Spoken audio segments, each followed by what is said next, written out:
সরিষা শাক অঞ্চলভেদে খুব জনপ্রিয় একটি খাবার। বিশেষ করে ইন্ডিয়ার বিভিন্ন অংশে এবং পাকিস্তানে এটা খুব জনপ্রিয় খাবার। নমস্কার, আপনারা দেখছেন রিতাস ইউকে কিচেন। আজ আমি আপনাদের সাথে শেয়ার করব সরিষা শাকের একটি নতুন রেসিপি। প্রথমেই কড়াইতে নিয়ে নিলাম সরিষার তেল। তেল একটু গরম হলে এর ভিতরে দিয়ে দিলাম একটি ছোট সাইজের বেগুন কিউব করে কেটে নিয়েছি। আর যদি বেগুন বড় সাইজের হয় তাহলে হাফ নিলেও হবে।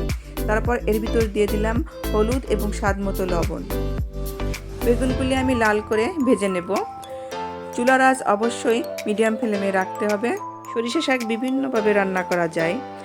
আজ আমি যেভাবে রান্না করব একবার হলো এভাবে রান্না করে দেখবেন, এর স্বাদ খুবই সুন্দর হয়।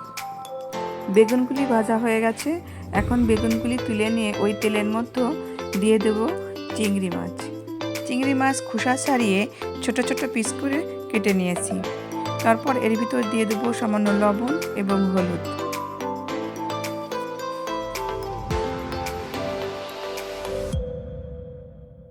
চিংড়ি মাছ ভাজা হয়ে গেলে আমি তুলে নেব।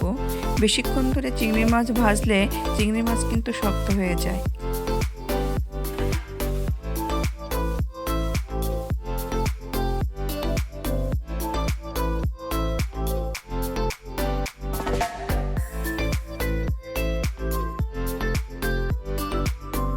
চিংড়ি মাছ ভাজা হয়ে গেছে।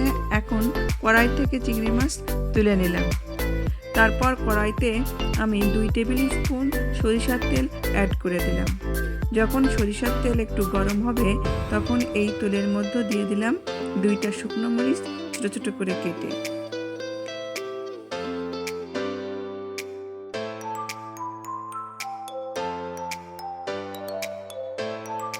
শুকনো মরিচ কয়েক সেকেন্ড ভেজে নেওয়ার পর এর ভিতর দিয়ে দেবো 1 টিস্পুন সরিষাও কয়েক সেকেন্ড ভেজে নেব। তারপর 1 টেবিল স্পুন দিয়ে দেব রসুন কুচি। শুকনো ঝাল এবং সরিষার সাথে কিছুক্ষণ ভেজে নেব। স্লাইস করে কাটা একটি মাঝারি সাইজের পেঁয়াজ এখন দিয়ে দিলাম। পেঁয়াজ যাতে দ্রুত ভাজা হয় তাই এর ভিতর দিয়ে দেবো 1/2 টিস্পুন লবণ। কালারের জন্য দিয়ে দেবো 1/2 টিস্পুন হলুদ। এখন সব কিছু ভালো করে নেড়ে চেড়ে মিশিয়ে কিছুক্ষণ ভেজে নেব পেঁয়াজ লাল হওয়া পর্যন্ত। আমি 500 গ্রাম সরিষা শাক এবং 500 গ্রাম স্পিনাচ একসাথে পরিষ্কার করে ধুয়ে তারপর একটি প্রেসার কুকারে সিটি দিয়ে নিয়েছিলাম। একটু বেশি সিটি দেওয়ার কোনো প্রয়োজন নাই। তারপর ভাপানো হয়ে গেলে আমি একটু ঠান্ডা করে ব্লেন্ডারে ব্লেন্ড করে নিয়েছি। সেই ব্লেন্ড করা সরিষা এবং পালং শাক দিয়ে দিলাম এই ভাজা পেঁয়াজের মধ্যে।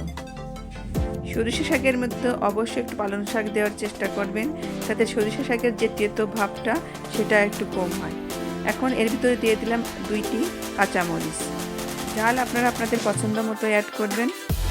এভাবে আমি 5 থেকে 6 মিনিট হাই ফ্লেমে রান্না করব।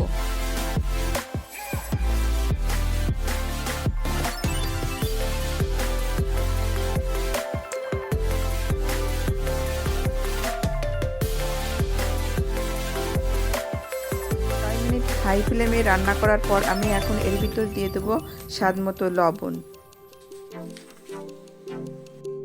লবণ দিয়ে ভালো করে নেড়েচেড়ে মিশিয়ে নিয়ে অ্যাড করলাম আগে থেকে ভেজে রাখা চিংড়ি মাছ এবং বেগুন। এখন সব কিছু ভালো করে নেড়েচেড়ে মিশিয়ে নেব। আশা করি রেসিপিটি আপনাদের ভালো লেগেছে। ভালো লেগে থাকলে লাইক এবং শেয়ার দিয়ে আমার পাশে থাকবেন। আবার ফিরে আসবো নতুন কোনো রেসিপি নিয়ে, নতুন কোনো ভিডিওতে আপনাদের মাঝে। ততক্ষণ আপনারা ভালো থাকুন, সুস্থ থাকুন। ধন্যবাদ।